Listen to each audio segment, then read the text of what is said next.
Mais oui, une bonne soirée en perspective, même si pour Israël-Palestine, on prévient tout de suite que on va pas essayer de suivre le courant de parole habituel. On a une autre Ça va approche. pas être un débat qui va partir sur l'émotionnel. On occulte totalement cette part-là du débat. Parce que déjà, ça ne regarde pas, en premier lieu. Et qu'on n'est pas là pour alimenter l'un ou l'autre C'est ça. des camps, parce que les gens se disputent suffisamment à ce sujet. Parfois en passant à côté d'un aspect plus large, en fait, qui nous concerne plus directement. Donc on va commencer avec un petit message d'attention pour la vidéo en VOD, histoire que ça soit pas le fouillis dans les commentaires. Donc nous faisons cette vidéo en réaction aux atrocités passées, présentes et futures de ce conflit. Nous sommes ici pour choisir un camp ou pour mettre de l'essence sur le feu, mais pour dénoncer comment le commerce des armes alimente et grossit les conflits. Restez cordial concernant Israël ou Palestine, chacun d'eux compte déjà trop d'innocents morts. Voilà. Donc, partons tout de suite pour ce premier sujet, Israël-Palestine.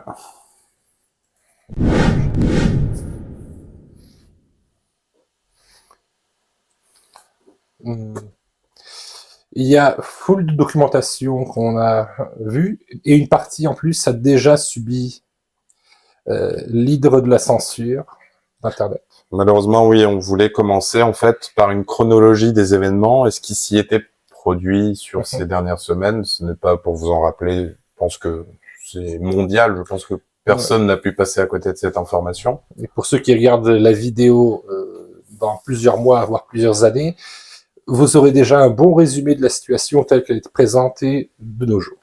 La panique générale, les personnes qui envoient la balle, et la violence et la désolation. Donc là, on avait une vidéo justement sur le début du conflit qui était cette fameuse attaque du Hamas directement sur Israël. Notamment, nous avions des attaques justement de tirs sur les buildings à Ashkelon, en Israël pour illustrer, mais malheureusement, comme vous pouvez voir, la vidéo a été supprimée, donc on le notifie. On a vérifié juste avant le live, il y a que cette vidéo-là qui a sauté au niveau de la censure. Pour l'instant. Les sources sont visibles dans la vidéo. Quand vous les consulterez peut-être d'ici déjà quelques jours. Mais il y a très peu d'images sur ce qui s'est passé sur Israël. Ça a été très difficile. Du côté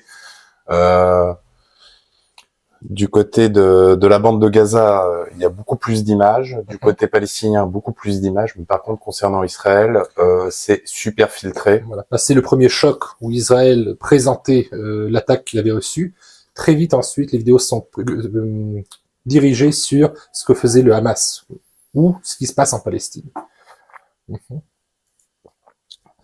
Donc, pour vous mettre dans l'ambiance. Là, on a vu aussi une vidéo, notamment le Hamas, qui se vante dans cette vidéo avoir récupéré des armes qui ont été vendues par l'Ukraine. Donc, on commence à voir dans les actualités. Enfin, justement, cette vidéo a très peu de visibilité. Je pense que c'est pour ça qu'elle a pas sauté. Elle nous a été présentée par un tiers. Elle a été présentée par un tiers sur Twitter. Et donc bon, notre cher Adam a fait une petite traduction à partir de Google Trad. On l'avait déjà traduite, mais on voulait faire une vérification aussi par nous-mêmes pour être sûr qu'on ait tous les éléments. Donc, on va lire le tweet qui est: quand l'Ukraine vend des armes au Hamas, le Hamas a remercié l'Ukraine de lui avoir vendu des armes. Les chaînes TG du Moyen-Orient rapportent que la plupart des RPG utilisés par le Hamas lors de l'opération contre les inondations de Al-Aqsa ont été fournis par des Ukrainiens. Donc, on va mettre la petite vidéo avec le son. نشكر السلطات الأوكرانية لبيعنا هذا السلاح إن هذا السلاح سوف نستخدمه ضدكم يا أعداء سوف نستخدمه ضد إسرائيل نشكر السلطات الأوكرانية لبيعنا هذا السلاح إن هذا السلاح. Pour la traduction. Pour la traduction, ce qui en a été traduit, ça a été... attendez que je retrouve le document. Voilà. Nous remercions les autorités ukrainiennes de nous avoir vendu cette arme. Nous l'utiliserons contre vous, nos ennemis, nous l'utiliserons contre Israël. Voilà ce qui a été dit dans cette vidéo. Le ton est donné. Donc le ton a été donné. Et c'est déjà là la première pointe qu'il faut avoir de recul par rapport à ça. C'est ça, tu as raison de le notifier, c'est ça l'importance aussi de cette vidéo. C'est que l'Ukraine est en guerre contre la Russie, et la Russie, elle, a toujours investi énormément dans ce qu'on appelle la guerre de l'information. Donc on oriente les avis du public ou de la communauté internationale pour faciliter ou rendre plus difficile certaines opérations. Et là, le message que nous fait passer directement la vidéo, ce serait que l'Ukraine a vendu des armes au Hamas. On présente rapidement quelques armes, et par-dessus, tu as un texte en arabe qui remercie directement l'Ukraine pour la vente d'armes. Ce que nous, on doit aussi dire, pour éviter que ça soit pris unilatéralement comme message, c'est que la Russie, elle, quand elle avance sur l'Ukraine et qu'elle prend tel poste de défense ukrainien ou tel soldat et qu'elle les désarme, ça ne lui coûte rien à ce moment-là de prendre les armes des Ukrainiens, de les vendre ou même de les donner au Hamas et de leur dire « on vous offre ces armes, en échange, vous postez quelques vidéos pour remercier le fait que l'Ukraine vous ait donné ces armes ». À ce moment-là, la Russie, elle gagne sur le terrain de la guerre de l'information, parce que on décrédibilise les donations d'armes envers l'Ukraine et on brouille en fait les pistes des alliances et des ventes d'armes.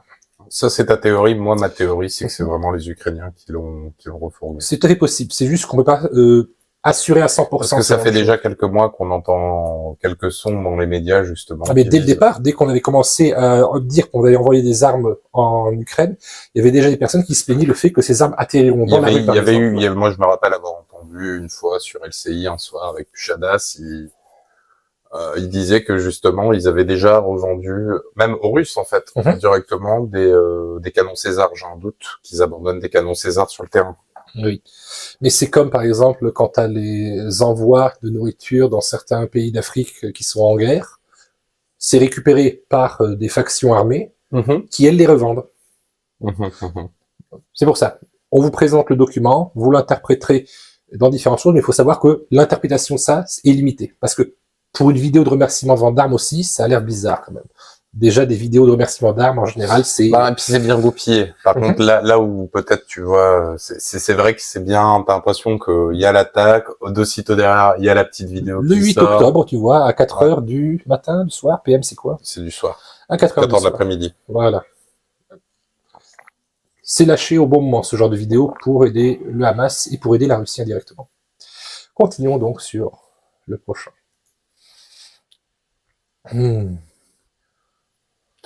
Donc, c'est un témoignage justement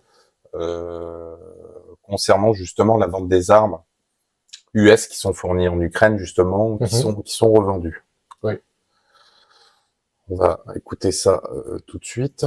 Principaux bénéficiaires de ce trafic. Alors parmi les armes qui seraient ainsi... Remets au début de la vidéo. Là, on est à 24 secondes. Oui, exactement. Et d'ailleurs, un haut gradé de l'armée israélienne s'en inquiète auprès du magazine Newsweek. Il affirme donc auprès de ce journal que une partie des armes que les Américains fournissent à l'Ukraine sont déjà détournées et vendues sur le marché noir au Moyen-Orient. L'Iran, le Hamas, le Hezbollah seraient les principaux bénéficiaires de ce trafic. Alors parmi les armes qui seraient ainsi trafiquées, on retrouve notamment les Javelin. Ce sont ces lance-missiles anti-chars extrêmement puissants, extrêmement efficaces, mais qui sont aussi des armes portatives, donc faciles à transporter, faciles à trafiquer. Ce qui inquiète en particulier les Israéliens, c'est que ces armes se retrouvent entre les mains des ingénieurs iraniens qui pourraient ensuite les démonter, les analyser pour potentiellement les reproduire, les fabriquer eux-mêmes, ce qui représenterait évidemment une menace sur le long terme. Toujours selon ce haut gradé israélien qui témoigne anonymement, il explique que ces armes sont détournées de deux façons. D'abord, elles seraient récupérées par les Russes sur le champ de bataille lorsqu'ils gagnent du terrain sur l'Ukraine, mais il pointe du doigt aussi une partie des forces ukrainiennes qui seraient corrompues et qui s'adonneraient au trafic d'armes pour gagner de l'argent. Alors face à ces accusations, le Pentagone se défend. Les Américains affirment qu'il n'y a aucun élément permettant d'affirmer que ces armes sont détournées par l'Ukraine. Les Américains disent qu'ils surveillent de près les livraisons et qu'ils ont des équipes sur place qui effectuent des contrôles réguliers. Washington reconnaît néanmoins que comme dans toutes les guerres, une partie des armes peuvent être récupérées par l'ennemi, ici en l'occurrence la Russie. Mais les Américains ne disent pas quelle est l'ampleur de ce phénomène. Ils ne confirment pas non plus que ces armes sont actuellement vendues au marché noir au Moyen-Orient. Voilà, donc le trafic d'armes qui en essor durant la guerre, c'est un trafic d'armes souvent occulte, donc de la contrebande, et c'est principalement pour les pays qui ne peuvent pas se payer des armes de façon officielle et en grand nombre. Ça, c'est des armes de récupération, quand elles sont prises lors de convois de guerre. Donc les deux théories sont présentées. Voilà. Donc. Faut savoir donc que d'un côté, tu auras dans le conflit ukrainio-russe, tu as la propagande américaine qui dit que tous les dents sont bien utilisés, etc. Et tu as la version russe qui dit que même si vous aidez l'Ukraine, ça sert à rien, regardez, ces armes ne sont pas utilisées pour aider le pays, mais au contraire pour faire de l'argent sur vos dons mal détournés. Donc, voilà. Ici, on a une vidéo qui a été tournée en Israël, à Tel Aviv, où il y avait des débuts de manifestations qui étaient justement pour protester contre les frappes à Gaza. Il faut savoir que la vidéo a été tournée tout juste après le début de la réplique officielle sur la bande de Gaza. On a pu voir aussi différentes manifs un peu partout. J'ai vu Grèce. Des rassemblements de soutien. Il y en a eu à la fois pour Israël et à la fois pour l'arrêt des violences à Gaza. Mais c'est aussi sur toute l'Europe. Il y a différents rassemblements et pour les différents camps. Ça divise beaucoup, ça.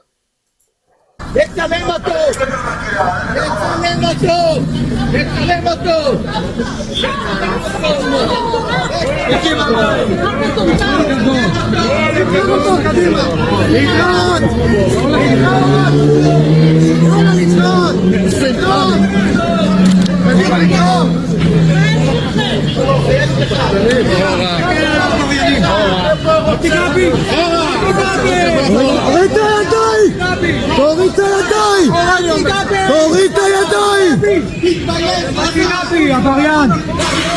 עבריינים במדים! עבריינים במדים! איפה שירתם בצבא? שעה ויהיו פה מאות! יהיו פה מאות! תגיעו לפה! פשוט תגיעו לפה! הנה!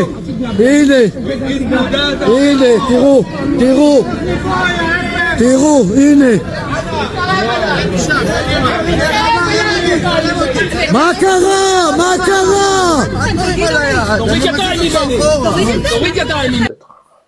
De quoi? Faudrait peut-être couper le son de l'autre écran. Là, pour cette vidéo, on a essayé de faire en partie de la traduction, mais il y a beaucoup trop de voix à la fois pour qu'on puisse traiter facilement le sujet, pour traiter les voix. Mais d'après ce qu'on a pu traduire, en gros, c'est regarder ce qui se passe, filmer, continuer à montrer ce qui se passe. Voilà où on en est. C'est des manifestations à l'intérieur d'Israël. C'est à Tel Aviv. Ça date d'il y a 2 jours à peine.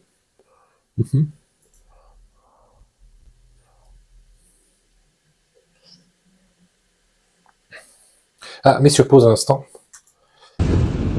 On sait qu'il y a des images beaucoup plus choquantes aussi qui circulent aussi bien sur Twitter que sur le reste du web, mais on insiste pour ne pas montrer de morts ou de scènes de violence. Il y en a beaucoup. Ceux qui veulent les voir, ils y aillent, mais c'est pas sur notre chaîne, c'est pas l'état d'esprit qu'on veut avoir sur cette chaîne.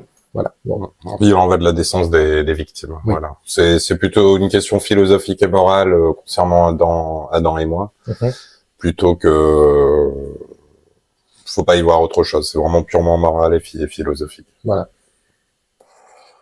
Là, on a donc une tour qui est touchée par les bombardements, les frappes israéliennes sur la bande de Gaza.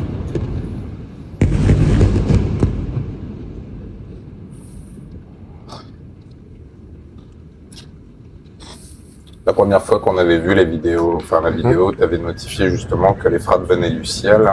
C'est perceptible dans la vidéo. Si vous voulez, vous pouvez aller voir la vidéo sur Twitter. Vous avez le lien en haut. Et il y a déjà dans les commentaires des personnes qui disent qu'on dirait plutôt un bâtiment qui est en voie de destruction, enfin, que c'est piégé de l'intérieur, mais on voit clairement plusieurs obus qui tombent du ciel. On les voit pas tous parce que la vidéo a un taux de rafraîchissement trop faible, mais certains sont perceptibles. C'est bien un bombardement, ça.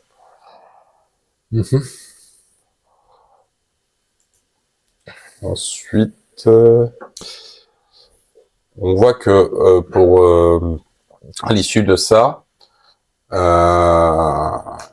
Israël fait passer ses messages justement de manière indirecte, justement par la France. Oui.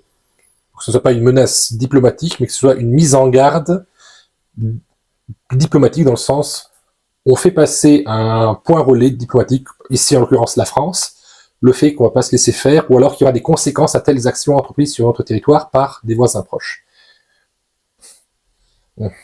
Donc, Israël avertit le Hezbollah par l'intermédiaire de la France qu'ils attaqueraient la banlieue sud de Beyrouth, ainsi que Damas si le parti venait à s'impliquer dans le conflit de Gaza. Selon le journal Yedioth Aharonot, Israël aurait également signalé que le régime du président syrien serait menacé dans ce scénario. Donc on va lire ce fameux communiqué. Ici Beyrouth, urgent, Israël menace d'attaquer Beyrouth si le Hezbollah s'implique dans la guerre. Israël a averti le Hezbollah par l'intermédiaire de la France qu'ils attaqueraient la banlieue sud de Beyrouth, ainsi que Damas si le parti venait à s'impliquer dans le conflit de Gaza. Selon le journal Yedioth Aharonot, Israël aurait également signalé que le régime du président syrien serait menacé dans ce scénario. C'est une mise en garde préventive en général qu'on fait pour éviter qu'il y ait un éclatement du scénario. Là, on prévient, s'il s'avère que vous êtes dans le coup, vous aurez à payer. En général, c'est pour couper les approvisionnements d'armes et le soutien logistique qu'il puisse y avoir derrière. C'est ça. Bon, et puis soutien... Même diplomatique. Hein. Ouais, soutien diplomatique. C'est surtout un soutien diplomatique qu'ils veulent directement casser. Le fait est qu'en fait, ensuite, on voit que là, le 9 octobre, justement, à l'issue de ça, le Hezbollah, donc... a directement commencé les attaques sur le territoire israélien. Et qu'on réplique, du coup, Israël a aussi répliqué sur le Liban. On peut voir qu'effectivement, ils ont attaqué, comme on peut voir ici sur la carte, comme je le pointe avec la souris, on peut voir qu'il y a eu 5 points de chute et que ça concerne le sud. Donc la prochaine menace, si ça continue, c'est directement de bombarder Beyrouth. Cette carte présente aussi le fait que c'est à la fois un conflit interne à Israël. La bande de Gaza, c'est un conflit qui se passe sur le territoire même d'Israël. C'est un conflit qui est localisé à l'intérieur. Et on a aussi maintenant les acteurs qui entrent dans le conflit de l'extérieur d'Israël, donc la Syrie et le Liban. Et là, on voit qu'à l'issue de ces bombardements, les ambulances en partance de Beyrouth vont directement sur le sud et on peut voir le cortège qui nous rappelle étrangement les taxis de la Marne pendant la Première Guerre mondiale.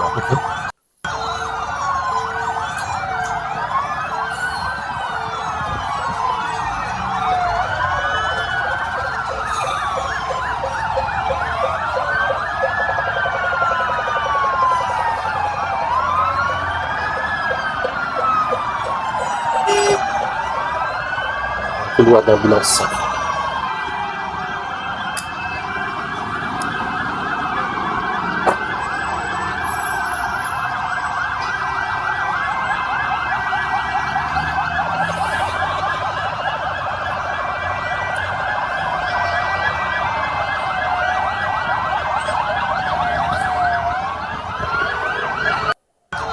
En fait, l'advertissement d'Israël était dirigé vers le Liban et la Syrie, parce que la Syrie et le Liban sont plutôt du côté justement de la bande de Gaza, et les armes, le fait de fournir des armes serait passé par ces points-là, par le Hezbollah notamment.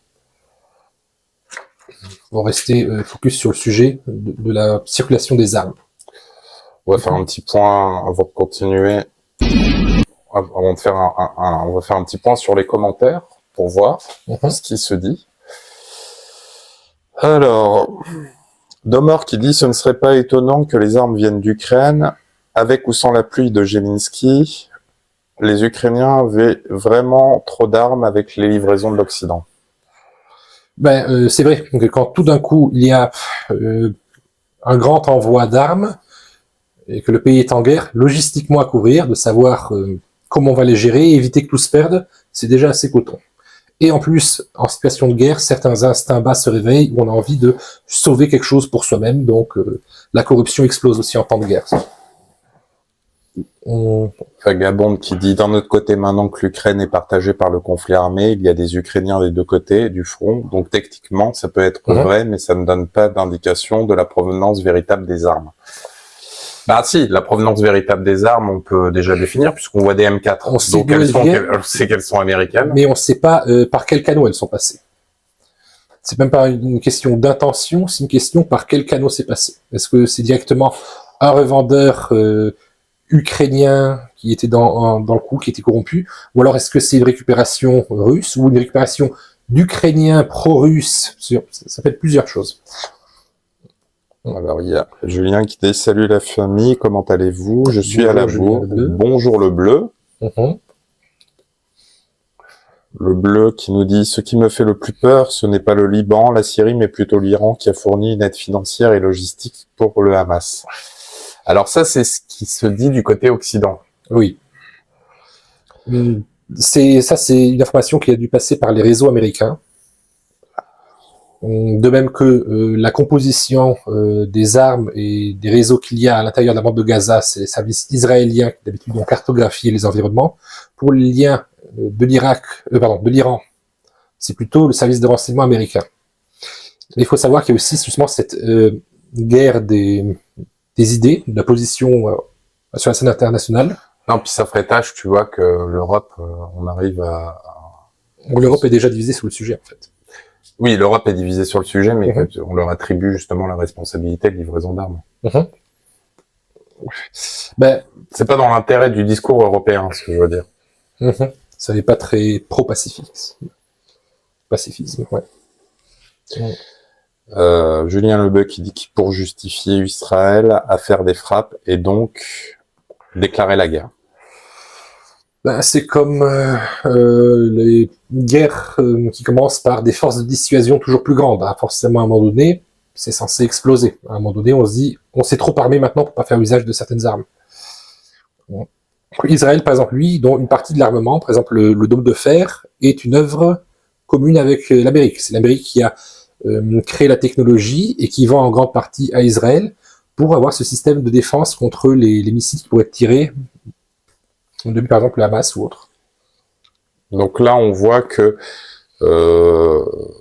assez rapidement, les avions de transport militaire ont livré des armes américaines pour Israël. Donc on voit l'arrivée des armes.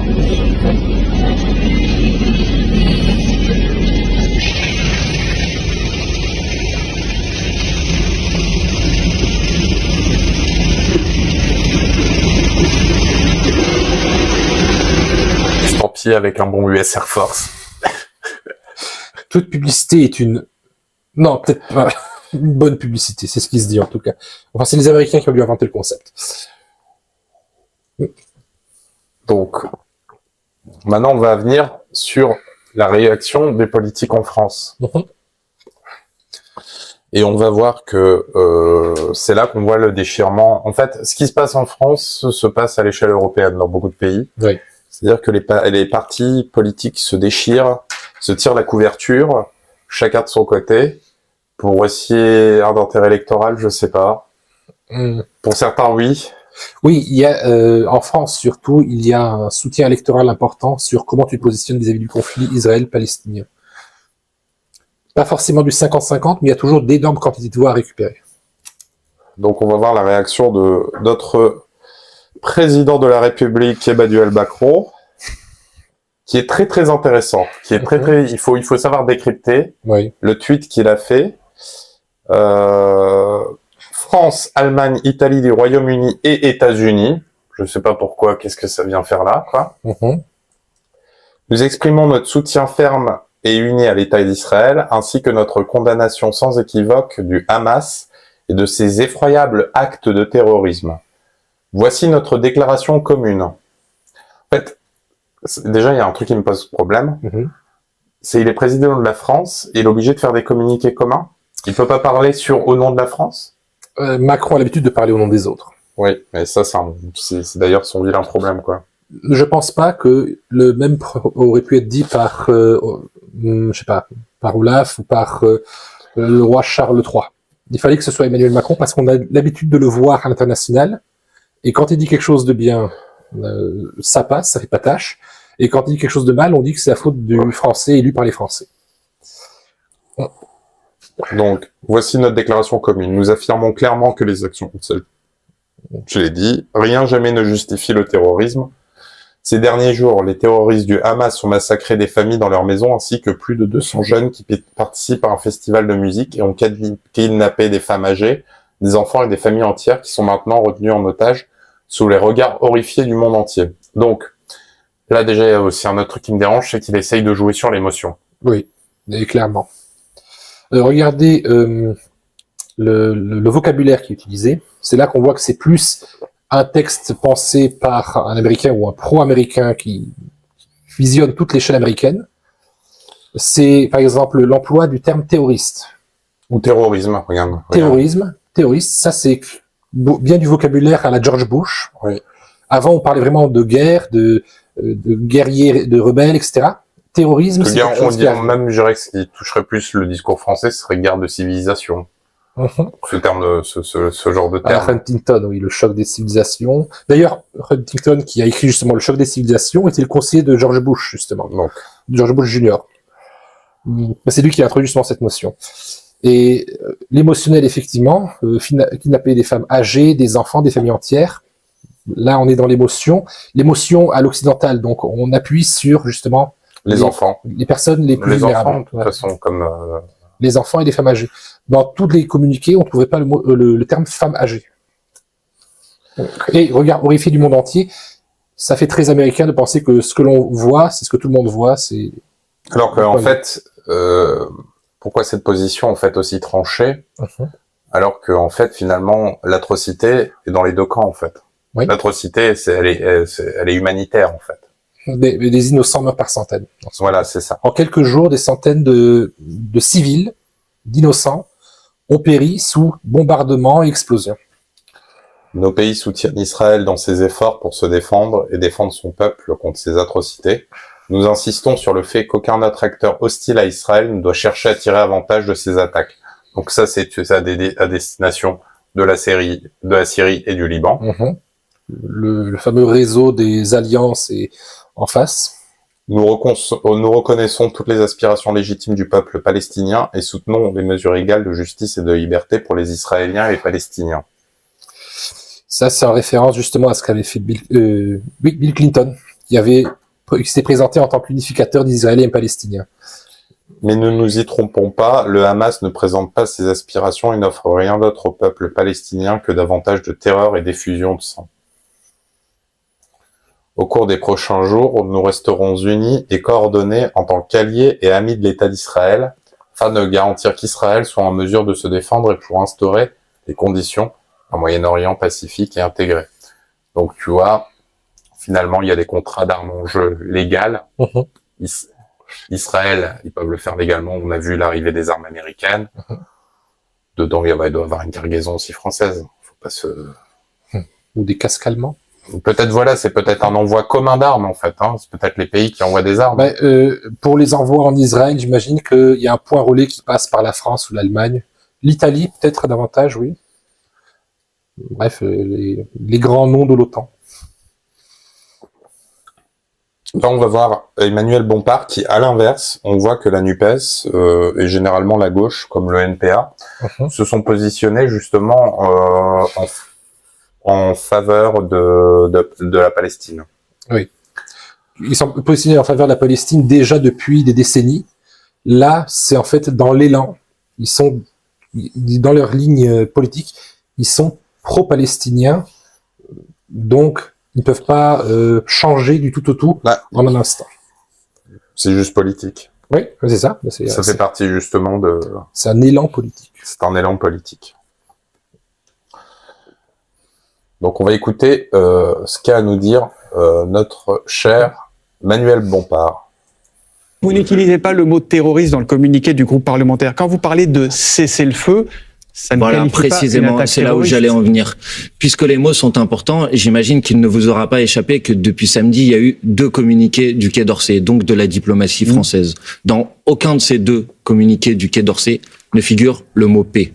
Dans aucun de ces 2 communiqués du Quai d'Orsay ne figure le mot cessez-le-feu.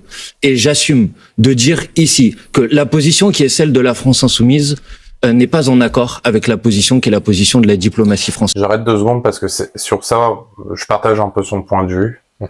La condamnation unilatérale des violences, d'un côté comme de l'autre. C'est le fait de ne pas déclarer ça une guerre. Parce que on peut définir, tu vois, ce qui s'est passé, c'est exactement ce qui arrive à l'Ukraine, en fait, mais au Moyen-Orient.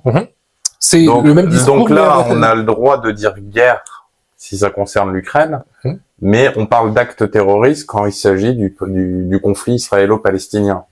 Tu avais notifié ça quand la Russie a lancé l'invasion sur le territoire ukrainien direct.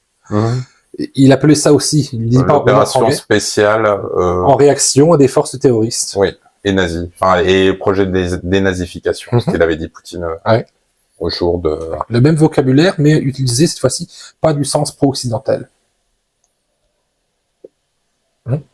Et peut-être justement c'est ça la clé, parce qu'en fait ils se sont rendus compte que le discours de Poutine avait peut-être eu écho en Occident. Poutine a eu une partie de soutien idéologique, ne serait-ce que de la part d'une partie de l'Occident. C'est ça.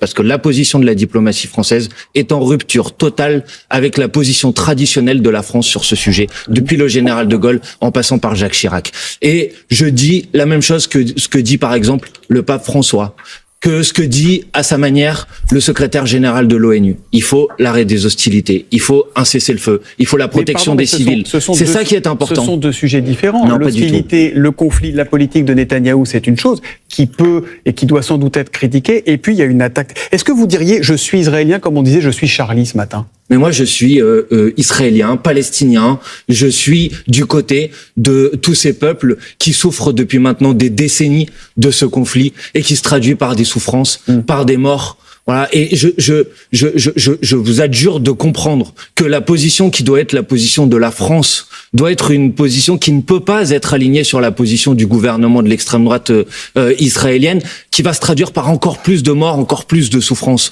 Et donc la position qui doit être celle de la France... Personne depuis samedi, moi je n'ai entendu personne en tout cas, soutenir la politique de Benjamin Netanyahou, c'est 2 choses différentes. Mais Thomas Soto, ça ne vous pose pas... Vous avez entendu quelqu'un dire il faut soutenir Netanyahou? Moi, je prends la position de la diplomatie française telle qu'elle est, sur la base des 2 communiqués qui ont été publiés par la diplomatie française, et aucun de ces 2 communiqués ne dit il faut la paix. Aucun de ces 2 communiqués ne dit il faut un cessez-le-feu. Et donc oui, je considère qu'en prenant cette position, la diplomatie française est en rupture totale avec la position traditionnelle de la France et s'aligne sur les positions du gouvernement de l'extrême droite israélienne.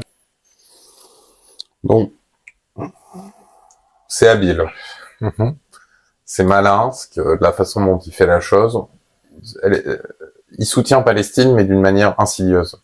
Il ose pas le dire. Il préfère utiliser le terme de il faut défoncer la politique de Netanyahou, mais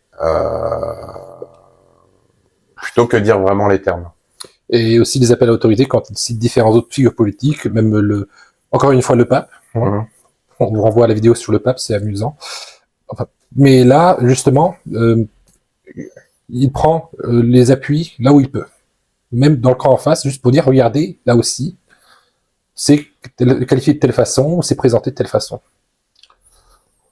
Mais cette vidéo, enfin cette interview, me semble qu'elle est arrivée après les réactions justement du NPA, ce qui s'est passé, où le NPA a clairement manifesté son soutien à Palestine, et on va voir ce qui s'est passé en réaction de ce soutien. Le nouveau parti anticapitaliste de Philippe Poutou va même plus loin en assumant ouvertement d'apporter son soutien aux Palestiniens et leurs moyens de lutte.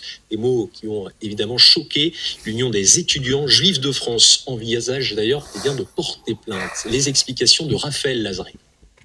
Offensive de Gaza, nous sommes tous et toutes palestiniens. Ces mots qui ont mis le feu aux poudres. Le parti NPA assume ouvertement son soutien à l'État palestinien via un communiqué publié sur leur site internet et les réseaux sociaux. Quelque chose qu'Adam avait relevé, c'est qu'en plus, ils n'oublient pas l'inclusivité.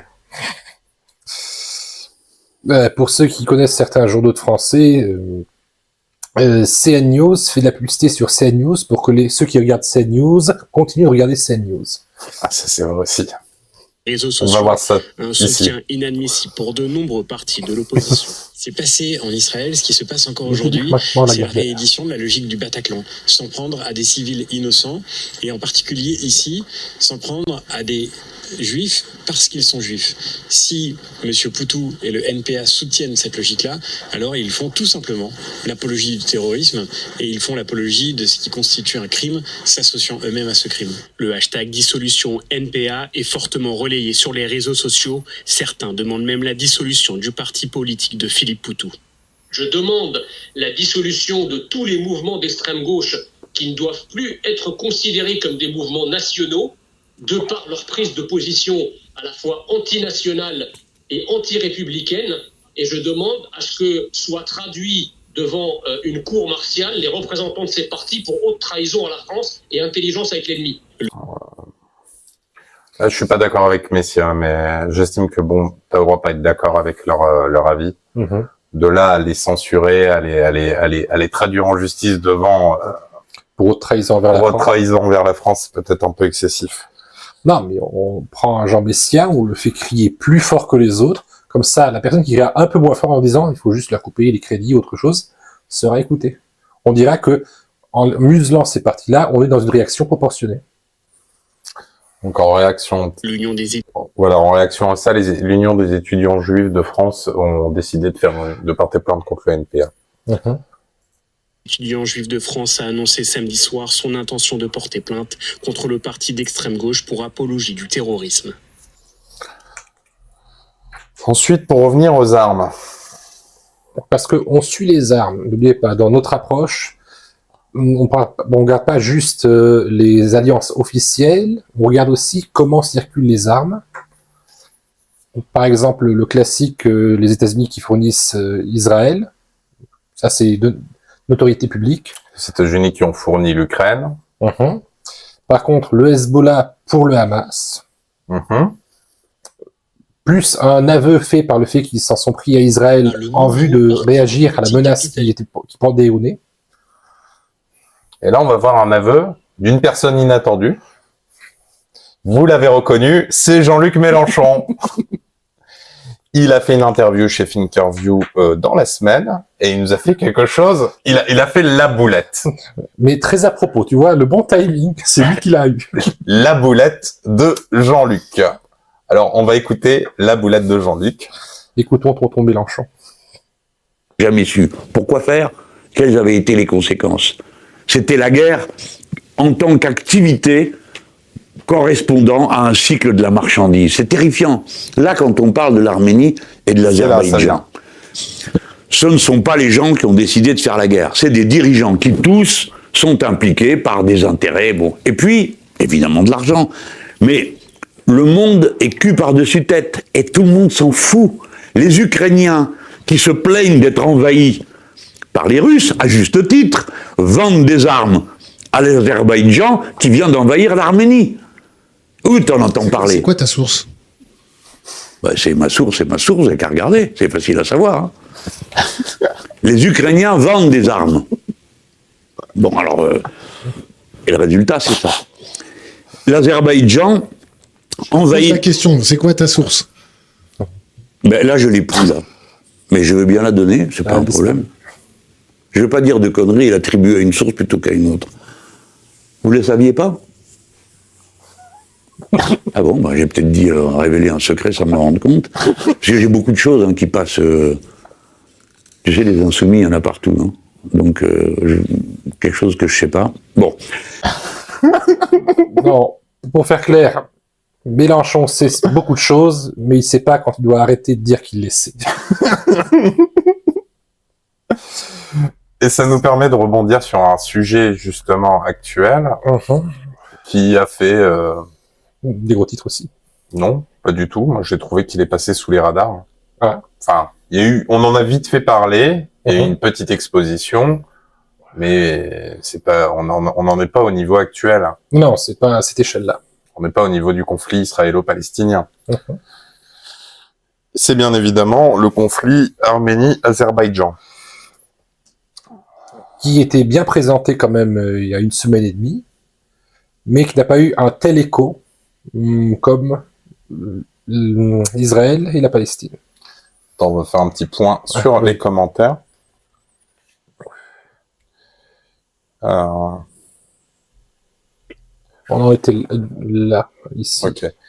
Domor qui disait, moi, ce qui m'inquiète, c'est le prix du pétrole quand tous les autres pays arabes voudront réagir. Le choc pétrolier de 76 a lui aussi eu peur, a lui aussi eu pour cause cette guerre palestinienne. Bah, déjà que le prix des énergies avait sauté avec... non mais c'est officiel, hein, là, ça y est, les prix de l'essence, ils s'envolent. Oui. Depuis le début du conflit, le prix de l'essence, il s'envole. On va se demander parfois si c'est pas fait exprès. Julien Lebleu qui dit, tu peux dire crime de guerre mais pas terrorisme.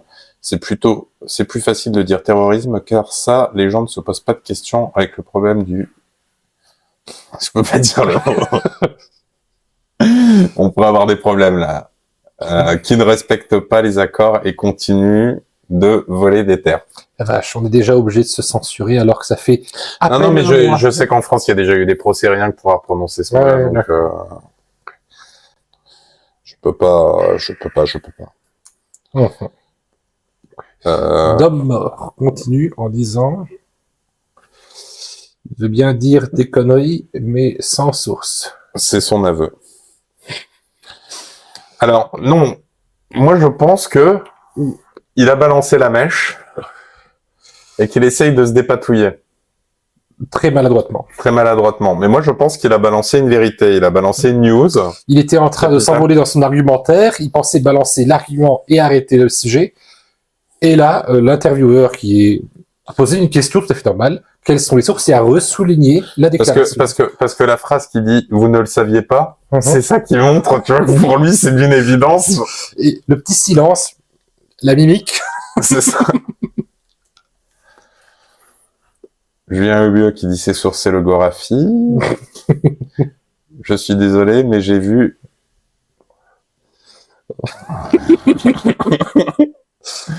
On avait fait pourtant une liste de ce qu'on peut dire et ce qu'on peut pas dire. J'ai vu Rabin le prononcer sur Internet, il n'y a pas eu de problème. Oh non, il y a une super blague à faire, mais non. Il faudra nous envoyer la source et on pourra la diffuser. Oui, mais lui, il a le droit. Lui, il a le droit, Julien. Lui, il a le droit. Les règles de Twitch, c'est clair, ils t'autorisent si tu fais partie de la communauté à pouvoir... Est-ce que je vais devoir abaisser mon pantalon devant la commission de Twitch? On se revoit sur...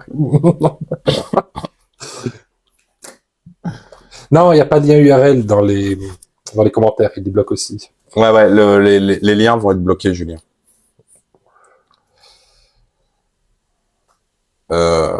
Donc, on va venir à ça. Quels sont les pays qui ont le plus aidé l'Ukraine financièrement depuis le début de la guerre? Oui, non. Parce que comme on a dit, lui il dit il faut suivre, Mélenchon dit il faut suivre les plateformes, nous on dit il faut suivre les armes. Mais Mélenchon il disait suivez les pipelines. Nous on dit dans une guerre il faut suivre les armes. C'est plus parlant.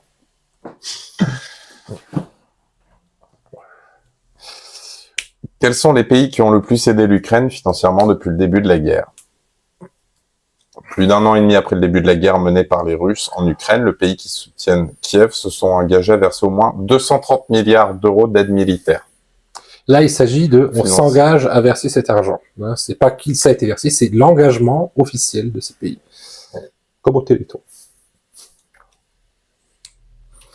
Donc, là, on voit sur la carte les contributeurs de la somme directe, c'est-à-dire l'argent directement envoyé. Donc, on voit que le numéro 1, les États-Unis, avec 69 milliards d'euros, et que majoritairement, tu vois que l'humanitaire compte moins que les armes. Puisqu'il a envoyé 42,1 milliards de dollars d'aide militaire pour 3 milliards 54 pour l'humanitaire. C'est pas drôle, c'est nerveux, on trouve ça affligeant. C'est d'une ironie criante. Ensuite, on a le Royaume-Uni et l'Allemagne. Ils ont tous, voilà, un militaire, même la France, même si elle a moins contribué, mais moi je pense que c'est l'Allemagne qui a récolté une grosse partie. Je pense que la France n'a pas donné par rapport à cette tension nationale pour pas faire tâche vis-à-vis de la population, mais qui a envoyé discrètement à l'Allemagne cet argent.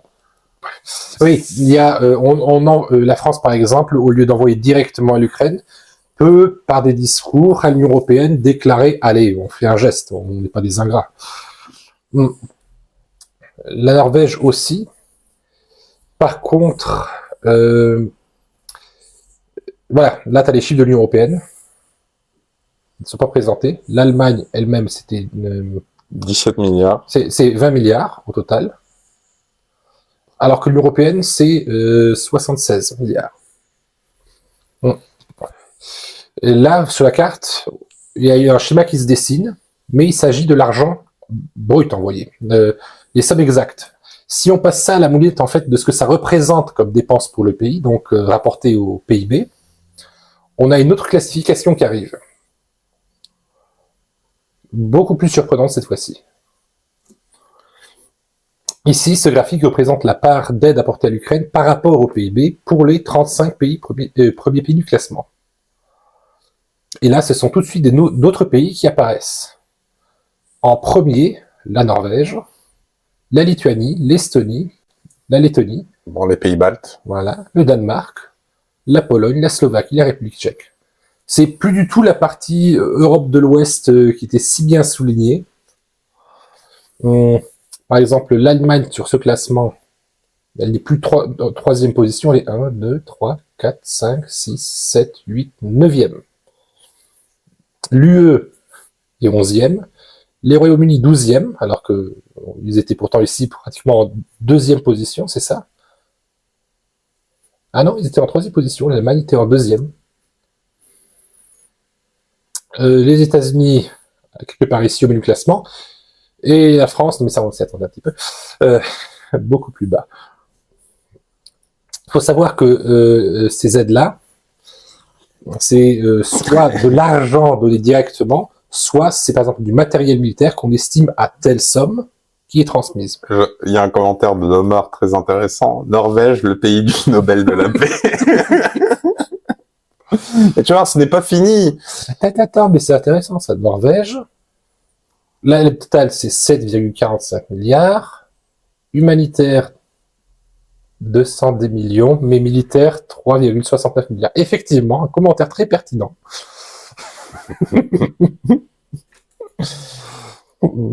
Tu vois, il n'est pas en jaune, il est en vert. Hein. La proportion sur ton aide militaire, humanitaire. Ouais, la proportion, on est à peu près sur 5% sur l'humanitaire et 80% sur le militaire. Et combien de sandwichs au saumon tu veux envoyer?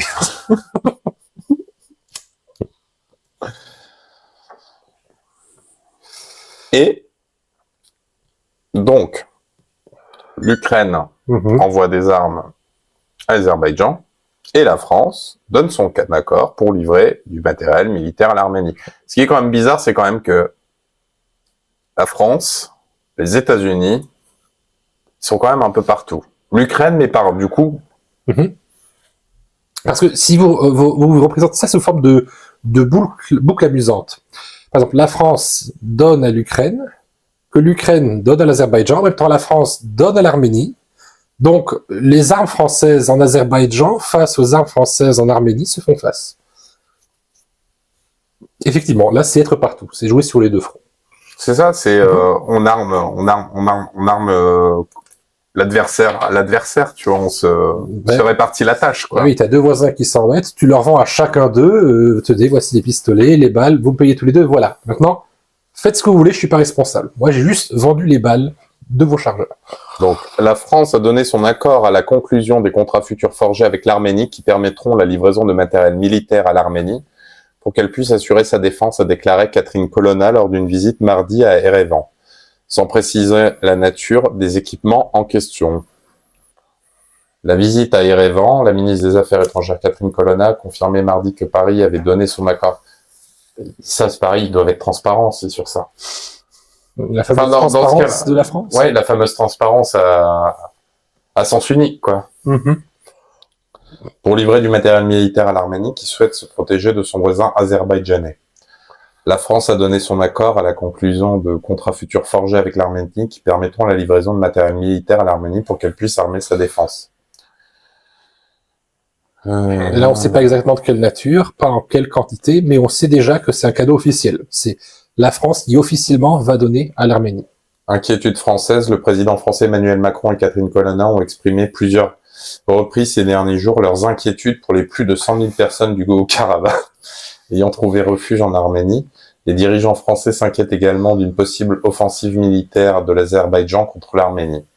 Après avoir été victorieuse d'une première guerre dans les années 90 à la chute de l'URSS, l'Arménien a ensuite été vaincu à l'automne 2020 par un deuxième conflit avec l'Azerbaïdjan. Traditionnellement allié de la Russie, l'Arménie s'arme habituellement à Moscou. Les troupes russes disposent d'une base militaire sur place ainsi que d'un contingent du Haut-Karabakh. Mais la guerre en Ukraine réoriente les priorités de la Russie et les relations entre Moscou et Erevan traversent une période de tension. Donc tu vois là, ça prouve aussi que c'est pas les Russes qui fournissent, c'est bien les Ukrainiens qui fournissent Azerbaïdjan. Ils peuvent pas se permettre de se délester de leurs armes parce qu'ils sont déjà en train de faire une guerre avec l'Ukraine. En théorie, l'Ukraine ne devrait pas non plus se délester de quoi que ce soit. Mais la vente d'armes n'est pas la même chose que d'être en guerre. Voilà.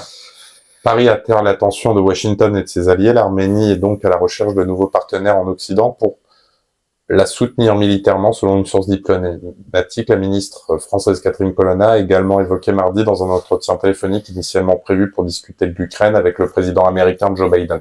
Donc tu vois le triptyque, hein. Américain. En fait, la France et la pipeline des armes pour les Américains, en fait. Et c'est ça qui est bizarre, parce que on dit que la France, sur la scène internationale, ne pèse pas vraiment autant que des pays comme justement la Chine, les États-Unis, la Russie, etc. Pourtant, dans tout ça, la France reste toujours présente ici, présente là. Elle aide à transporter ici, elle fournit directement là.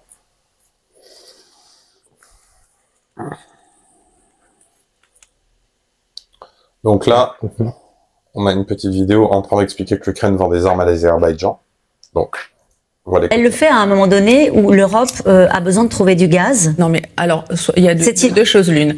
Soit on trouve du gaz au mépris de tout, ce que fait Madame van der Leyen, parce que comment voulez-vous qu'on achète du gaz d'Azerbaïdjan dont on sait parfaitement qu'une grande partie est du gaz russe. Donc, d'un côté, on aide l'Ukraine, et de l'autre, on achète du gaz azéri qui est en partie du gaz russe. Enfin, je sais qu'on est dans une situation sur le plan énergétique qui est difficile, même si la France n'achète pas du gaz azerbaïdjanais directement, mais elle l'achète indirectement. Ça peut venir d'autres pays de l'Union, comme l'Italie par exemple, ou d'autres. Hein. Bon, tout ça parce que on a fait n'importe quoi avec le nucléaire, donc on est dépendant de ces puissances. Mais vous iriez jusqu'à dire qu'il y a une gêne des autorités françaises, des autorités européennes sur la manière dont il faut aujourd'hui intervenir pour voler au secours des Arméniens? Une gêne, une complicité. Ah oui. Une complicité vis-à-vis de l'Azerbaïdjan. Comment vous expliquez qu'aujourd'hui l'Azerbaïdjan est encore des juges à la Cour européenne des droits de l'homme? Comment vous expliquez que ces ambassadeurs ne soient pas revenus? Comment on peut expliquer qu'on aille serrer la main de ces bourreaux et de ces tyrans? Je rappelle quand même... Ça s'appelle la réelle politique, il paraît. Non, mais il y a des limites quand même à tout. Alors, on peut pas dire que d'un côté, on intervient pour l'Ukraine parce que c'est la réelle politique. Non, mais sans déconner, quoi. ce que les Russes font, c'est ce que les Soviétiques font, tout à fait franchement, et abandonner les Arméniens. Pourquoi? La vie des Arméniens, elle vaut moins que celle des Ukrainiens? C'est quoi notre crédibilité? Elisabeth Borne, elle s'est expliquée aujourd'hui. Elle a dit que la France est engagée, je cite, pour bâtir un véritable plan de soutien, d'appui à une Arménie indépendante, souveraine et démocratique. Bah, c'est formidable. C'est vrai qu'on aurait bien aimé voir Madame Borne, même le gouvernement français, bien avant. Je rappelle que le 25 décembre 2020, et ça a été un petit peu l'honneur de la diplomatie française, le Parlement, le Sénat, a voté la reconnaissance de la République du Karabakh d'Artsakh. Pourquoi on a fait ça? Parce que on espérait qu'en reconnaissant le Karabakh, la communauté internationale réagirait. Non seulement la communauté internationale n'a pas réagi, mais peu d'États nous ont suivis, presque pas. Mais aujourd'hui, ce qui se passe, c'est que maintenant que le bouclier d'Artsakh est tombé dans l'indifférence générale, sans que personne les aide, alors que tout le monde était au courant. Je rappelle quand même que les Azerbaïdjanais, ça fait 9 mois qu'ils affament les Arméniens, qu'aujourd'hui ils prennent des otages, ils ont violé, ils ont torturé, ils ont démembré, ils ont déporté.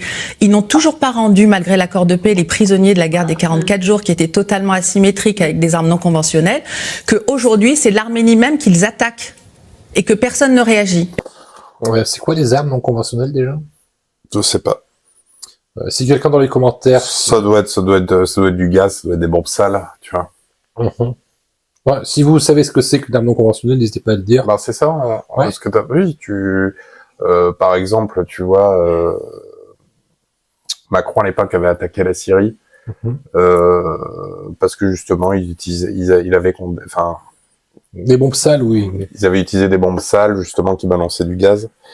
Je sais plus c'était quel gaz. Mais en gros, enfin voilà, c'est ça, c'est des armes qui sont pas, donc, ce qu'on appelle les bombes sales, quoi. D'accord.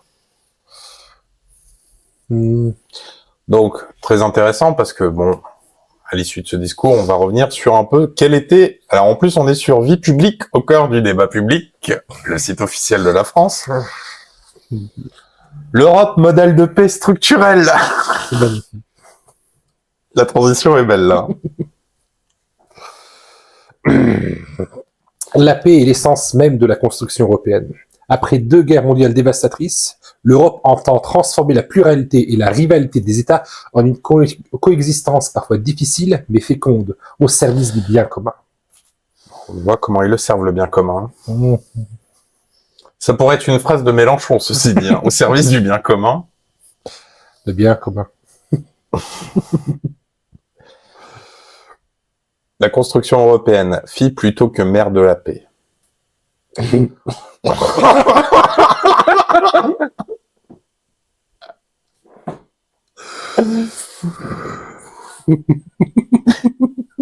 Vas-y, fais-toi plaisir. Le mouvement d'unité européenne, porté par le Congrès de La Haye en 1948, aboutit d'abord à la création d'un Conseil de l'Europe en 1949. Mais le Conseil de l'Europe n'est pas une organisation de sécurité collective. Il en exclut d'ailleurs les questions de défense de sa compétence. Même si la Convention européenne des droits de l'homme adoptée en 1950 constitue un instrument constitutionnel de l'ordre public européen. Elle conserve de nos jours une portée majeure à travers toute l'Europe pour le respect des droits de l'homme. Malgré la création d'une assemblée parlementaire, le Conseil de l'Europe ne fonde cependant la coopération européenne que sur une base intergouvernementale. On voit que ça va un peu plus, ça va un petit peu plus loin, quoi. Je suis tout de suite mieux comme ça quand je dis ça. La relance du projet européen par la méthode communautaire, déclaration Schuman de 1950, lancement de la Communauté européenne du charbon et de l'acier, la CECA en 51, ne relève pas non plus d'une logique d'organisation de la sécurité collective. Certes, l'idée de Jean Monnet et de Robert Schuman est de rendre la guerre impossible entre les États membres en mutualisant le contrôle du cœur de l'industrie de guerre. Dès son lancement, la construction européenne ne se pense pas contre la guerre, mais à l'abri de la guerre. Donc, c'est bien trouvé, ça, c'est gentil. On n'est pas contre la guerre, mais juste pas chez nous. Non, mais par contre, ce qui est dans le truc, enfin, ce qui est dans le texte, c'est vraiment le projet initial de l'Europe. Oui. Que l'on connecte ensemble les pays par leur marché et se préserver de la guerre, justement. Et justement, éviter d'en créer, puisque de toute façon, les droits de l'homme sont considérés comme les valeurs communes de l'Union européenne. D'où livrer des armes. Ou en vendre. ou en vendre en plein conflit. Que tu vendes des armes en période de paix. En disant que c'est juste à titre dissuasif. Passe encore. Ça passe encore. Mais que tu profites de la guerre sur tous les fronts pour t'enrichir, là, on s'éloigne énormément du projet européen à mes yeux. Parce que chaque arme qu'on vend, finalement, servira à faire des morts supplémentaires. Mais si la construction européenne a bien pour objectif la paix et la réconciliation entre les nations européennes après 2 guerres fratricides et meurtrières, cela n'apparaît nullement dans les traités, qui ne parlent pas de la défense et d'interdiction du recours à la force. Dès son lancement, la construction européenne ne se pense pas contre la guerre, mais à l'abri de la guerre. La réalité des communautés, notamment de la communauté économique européenne de 57, consiste à développer le libre-échange, à organiser des coopérations économiques, à favoriser le progrès économique et social.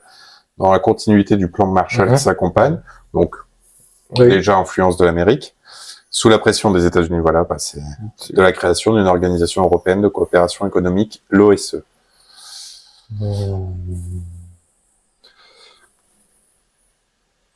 L'ancien ministre des Affaires étrangères Hubert Védrine a affirmé ironiquement que Joseph Staline et Harry S. Truman étaient les véritables pères fondateurs de la construction européenne. L'Europe de l'Ouest s'unifie dans les années 50 par crainte de la menace soviétique et sous protection américaine dans le cadre de la stratégie de l'endiguement. C'est encore plus frappant dans le domaine de la défense avec l'échec de la communauté européenne de défense en 54. Donc, en fait, il y a déjà un précédent. Il y avait une tentative. Il y a une tentative en 54 de ce qu'ils sont en train de faire qui était un échec, et je pense que ce qu'ils sont en train de faire actuellement sur le plan européen, cette fameuse Europe de la défense, sera un échec aussi. Parce que, justement, c'est pas dans le sens de l'Amérique. Tout à fait. Là, l'échec de la communauté européenne de défense et la primauté de l'organisation du traité de l'Atlantique Nord. L'OTAN. Pendant toute la guerre froide et jusqu'à nos jours. Jusqu'à nos jours, est très bien placé, là. Donc, à l'issue de ça, on peut voir aussi que la France, parce que Adam et moi, on a l'habitude de parler négativement avec la France, mais il faut se féliciter quand la France est à la tête de quelque chose. Oui. C'est ce que nous allons faire. Alors, dans le prochain article, on est passé du numéro 3 au numéro 2 mondial de vente d'armes. Vous pouvez applaudir. On peut applaudir. Allez, on applaudit la France. La France n'est pas morte, elle se relève, elle est sur le ring, Alid. Donc, 27 milliards d'euros, la France devient numéro 2 mondial de vente d'armes. Tremblez les États-Unis, la France veut reprendre son titre. Porté par la vente de 80 Rafales aux Émirats Arabes Unis, l'exportation française d'armement a battu leur record historique en 2022. La France est désormais numéro 2 mondial derrière les États-Unis. L'industrie française n'est pas morte. Et bizarrement, quand on voit les ventes, j'avais vu un graphique, mais justement, les principaux clients de la France actuellement, c'est surtout l'Inde et le Moyen-Orient. Oui.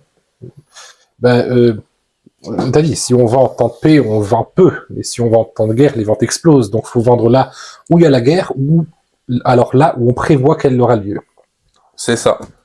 Ce qui est de mauvaise augure pour l'Inde. Alors, on va regarder un peu les petits commentaires. Alors, Dom Mort qui dit « Peut-être des singes dressés à découvrir où sont les mines. Le Maroc propose ça dans son arsenal. » Il les vend à 28 milliards d'euros, il a gagné.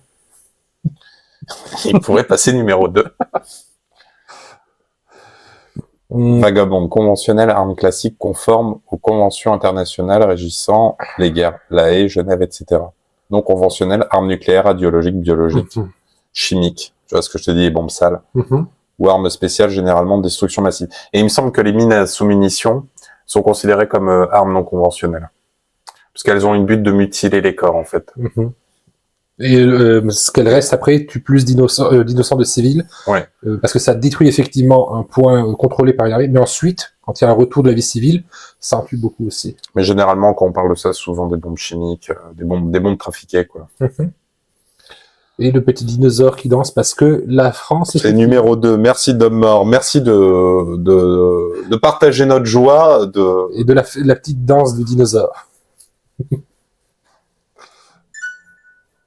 Les États-Unis approuvent une livraison d'armes à Taïwan, suscitant la colère de la Chine. Pourquoi on vient sur ça? Alors, il faut aussi savoir qu'on va essayer de se projeter dans le futur.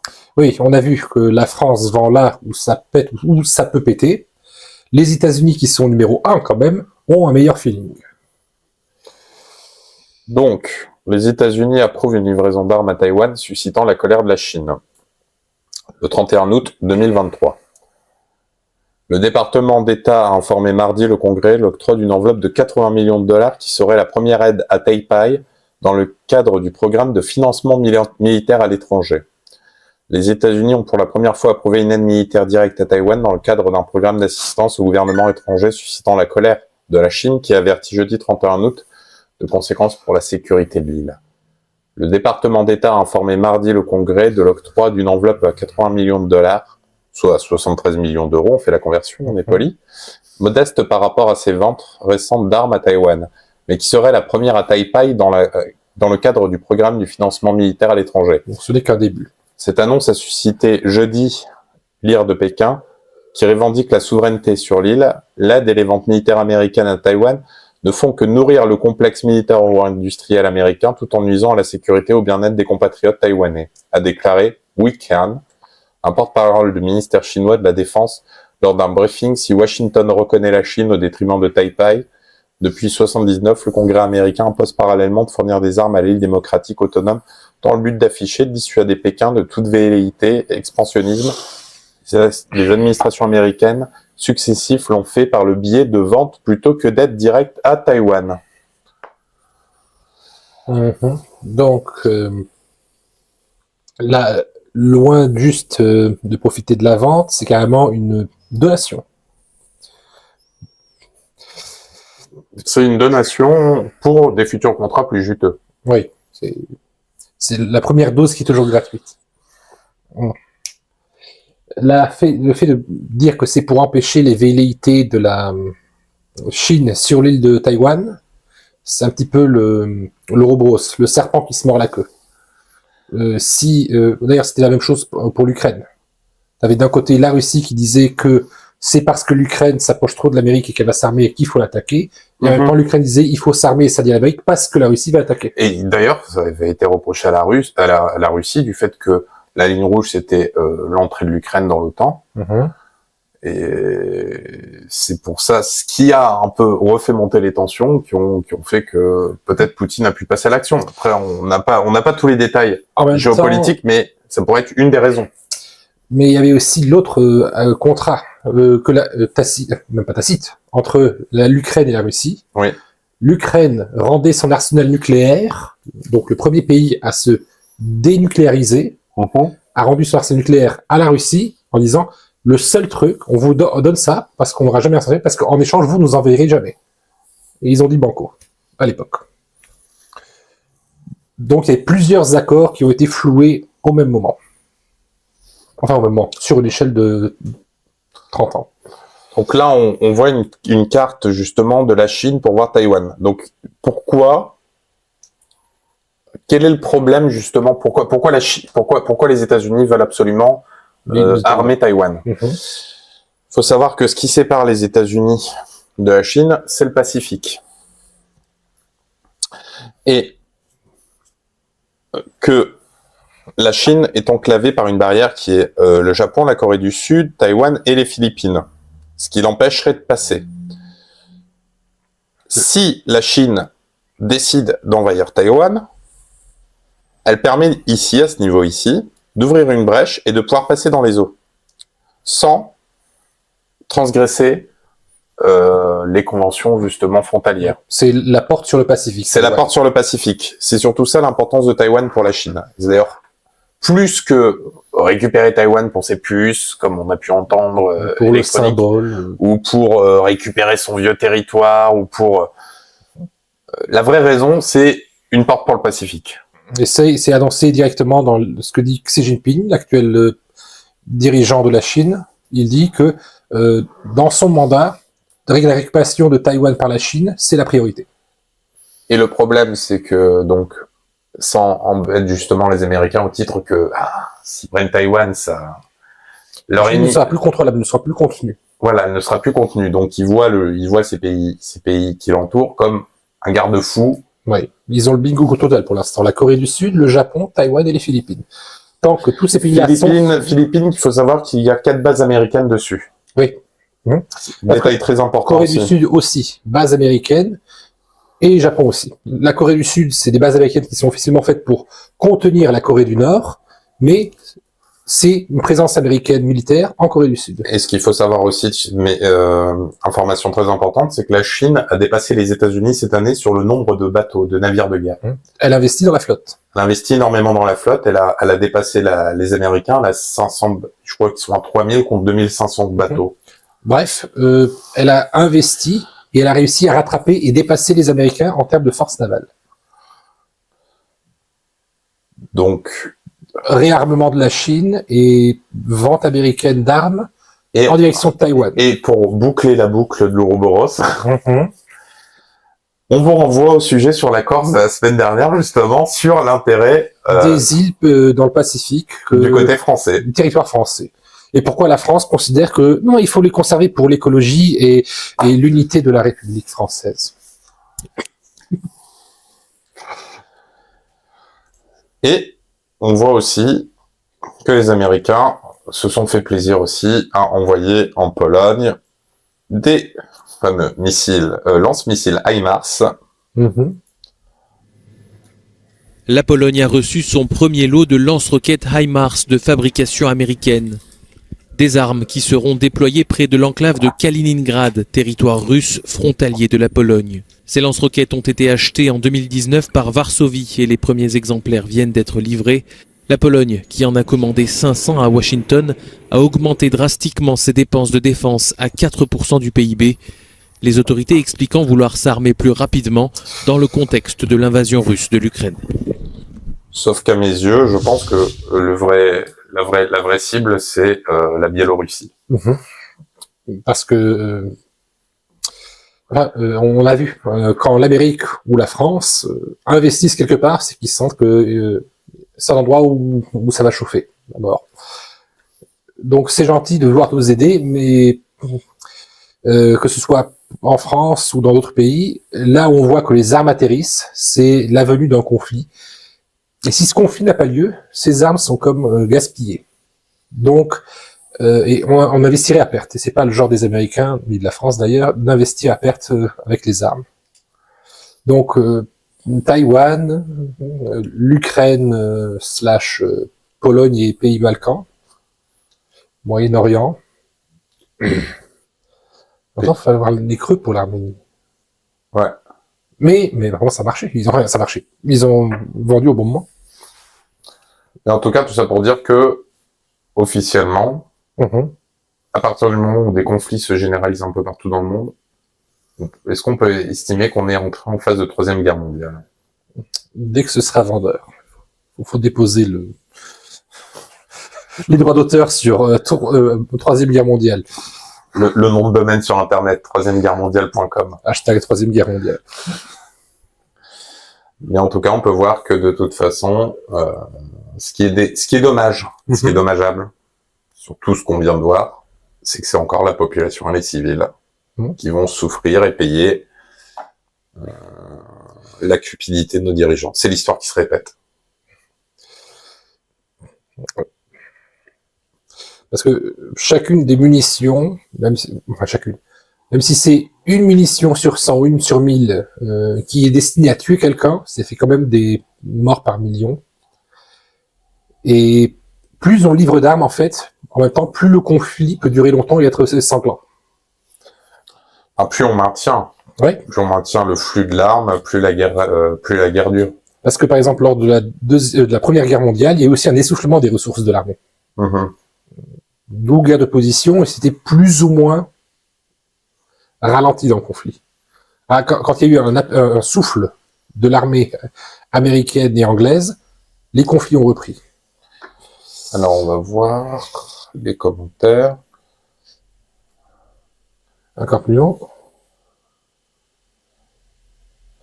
Les mines antipersonnelles et soumissions sont soumises à la Convention d'Oslo et d'Ottawa. La France les a ratifiées, mais pas tous les pays. Ah d'accord, c'est pas tous les pays qui considèrent. Donc c'est une classification pour une classification de traité, mais pas technique. Il descend encore. Les pays qui ont signé ces conventions s'engagent à ne pas s'en servir, en produire, en stocker ou en vendre. Elles ne sont pas considérées comme non conventionnelles. Ah d'accord. Ça c'était pour les armes non conventionnelles. Le temps et Mossad, ça chauffe les amis, et c'est vrai, ça s'est réchauffé. On a pu débrancher le chauffage. Si ma mémoire est bonne, bien vu Adam, pour l'argument circulaire, Taïwan comme l'Ukraine. Pour de mort. Vagabonde, je ne sais pas si on peut déjà parler de Troisième Guerre mondiale, ne faudrait-il pas un thème commun pour que ça soit généralisé? Eh ben, quand on regarde les conflits, justement, le thème commun, moi, on pense que c'est les BRICS. Oui, l'émergence, c'est plus l'émergence maintenant. Les BRICS sont sur la place, menés par la Chine, mais faudrait qu'on analyse la vente d'armes de la Chine, de la Russie, des pays du BRICS, justement. L'Inde, elle achète, je sais pas si... Non, mais le problème, c'est qu'ils n'ont pas les capacités à produire. Ils n'ont pas les capacités de production, c'est vraiment les chaînes de fabrication, c'est la France, les États-Unis, ça a toujours été... Ceux qui sont bien rodés. Ceux qui sont bien rodés, qui ont de l'expérience dans le domaine. Les pays émergents n'ont pas encore de technologie pour vraiment développer des armes, c'est-à-dire qu'elles rivalisent pas sur les armes américaines ou les armes européennes. C'est, par exemple, dans des conflits, par exemple, Israël-Palestine, quand vous avez d'un côté juste quelques centaines de morts, et de l'autre côté, on les compte par milliers, c'est souvent une différence de fourniture technologique. Mais par contre, on voit que oui, effectivement, c'est souvent des pays émergents qui créent de la guerre à d'autres pays, justement, du bloc qu'on va appeler comment? Le bloc actuel, le bloc USA, mais Europe. Le bloc occidental traditionnel? Ouais, le bloc, voilà. BRICS contre bloc